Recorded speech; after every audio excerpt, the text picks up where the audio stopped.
Welcome to the section on Google Drive, and we're going to first navigate over to Google Drive. So I'm going to go up to my launcher here, and I'm going to select that Drive icon. You get the little Mobius strip kind of thing there. Click on that, and we're going to look at how this is laid out.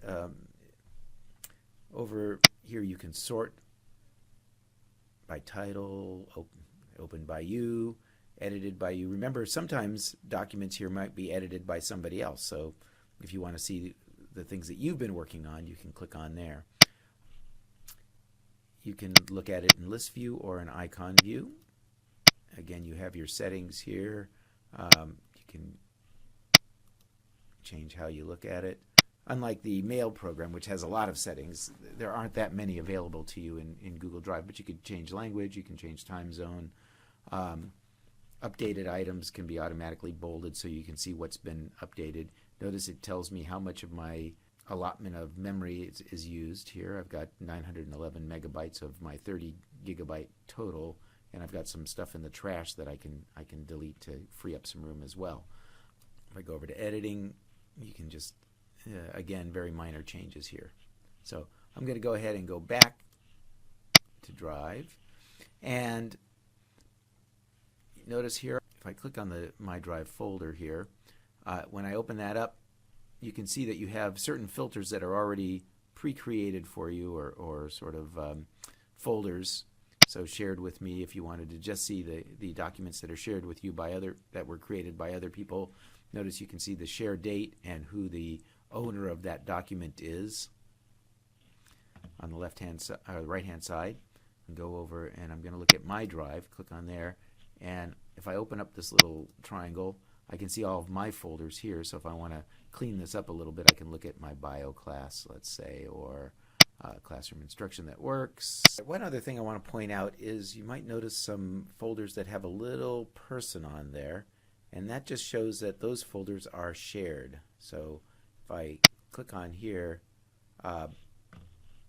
you can see the documents that are in there, but by looking at this, I know that those are shared. If I want to look at the actual sharing on that, I can right-click, go to the share, and I can see who it's shared with, so who has access. So anyone who has the link, in this case, can view it. If I click on here, I can change that. I can make it public on the web. Anybody on the internet can find it. That's usually one you're not going to want to use. Anyone with the link, so if you want to just send it to a general group without having specific email addresses, you can do that. I use this one a lot, Department of Defense Education Activity, because that way I can be sure that the person has an @student account.